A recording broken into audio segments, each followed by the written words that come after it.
Alors comme prévu, je vais vous faire la vidéo du Land Rover Evoque. Je vais vous le détailler comme si vous étiez là. Je vais essayer d'être vraiment le plus précis possible pour vous faire une vidéo de qualité et vous faire une petite expertise sur le véhicule. Donc je vais commencer par la face avant. Donc là, on va essayer de détailler les éléments les uns après les autres, c'est-à-dire le bas de pare-choc. Voilà. Donc rien de particulier, à part ici une petite griffe. Vous voyez, je zoome dessus. Petite griffe noire sur laquelle on fera une retouche. Ensuite, au niveau des optiques, il n'y a rien du tout à signaler. La calandre noire. Donc là, il s'agit d'un pack sport et un pack sport black. Donc on a une calandre noire. Voilà. Au niveau de l'aile avant gauche, on a un défaut en fait. Il y avait eu un dégât chimique de la résine qui est tombée d'un arbre. Et c'est ce qui a fait que ça a un peu rendu, ça a matifié la peinture ici. Ça, on a prévu de la faire en carrosserie. Donc ça sera revu en carrosserie. On va faire les panneaux complets en carrosserie. Donc ensuite, au niveau des jantes à lui, il n'y a rien à signaler. Les pneus ont été changés il y a très peu de temps. Ils sont vraiment au niveau témoin d'usure, ils sont quasiment neufs. Voilà. On est sur du Pirelli, notre montre d'origine. Si je me mets un peu de côté pour essayer d'être très précis, il n'y a aucun élément d'abîmé, il n'y a pas de rayure, pas de choses particulières. Ici, il y a juste une petite rayure, enfin qu'elle en fera une retouche, mais c'est sur les ouvertures de porte, donc rien de particulier. Ici, c'est une salissure. Donc sur tout le latéral gauche, à part ce que je vous ai signalé sur l'aile avant, tout est nickel. Voilà. Ce qui concerne les pneumatiques à l'arrière, c'est pareil. Donc on est dans les normes d'usure classiques. Donc ensuite, nous on révise le véhicule au moment de la vente et on va vérifier quand même l'état des pneumatiques sur pont et si c'est usé particulièrement seront remplacés.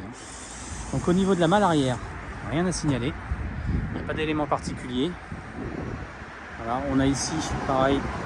Ici le Range Rover qui est passé, qui s'est un peu passé, mais ça on va revoir quelque chose pour refaire ça également. Voilà. Pareil pour le côté latéral gauche.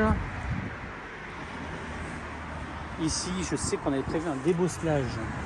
Voilà, c'est juste ici. On a une petite bosse, alors elle se voit quasiment pas, mais elle est quand même existante. J'essaie de la zoomer. Voilà. Donc ça c'est prévu en carrosserie également. Et la porte avant, il n'y a rien du tout. Là c'est juste une salissure. Hein. Je l'ai prise sur parc pour vous faire la vidéo. J'ai pas pu le nettoyer, sinon on n'aurait pas vu tous ces détails. Voilà, pour l'aile avant, rien de particulier, on revient au central. Donc le capot, il n'a pas de rayures, pas de choses particulières, il a 2-3 petits impacts ici, mais alors là on est en train de zoomer vraiment léger, c'est des impacts de gravillon, hein, c'est tout à fait logique. Ici au niveau du pare-brise, aucun impact, rien du tout, on est sur un toit biton, hein, donc noir, toit gris. Au niveau de l'intérieur, donc hop, j'ouvre. Donc là l'intérieur en super bêta. Voilà, on a toutes les options, on a les chaînes IFI Meridian, donc chaîne IFI haute fidélité, avec plusieurs haut-parleurs, les sièges électriques en option, la sellerie cuir sport semi-baquet électrique. Voilà. Ici, on a le tableau de bord, on a le compte à ras.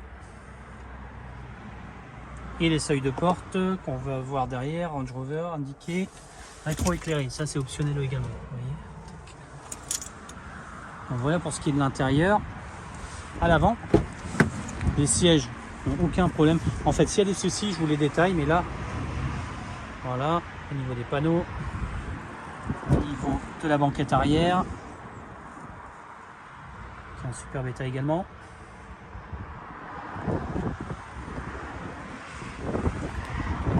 Voilà. Et au niveau du coffre, option assistance de coffre électrique. Donc voilà, donc rien de particulier, c'est pareil. Voilà, avec des rangements, tout le nécessaire. Tac. Ouverture et fermeture assistée électriquement. Là, je refais un petit tour côté gauche. Voilà, c'est le plus précis possible.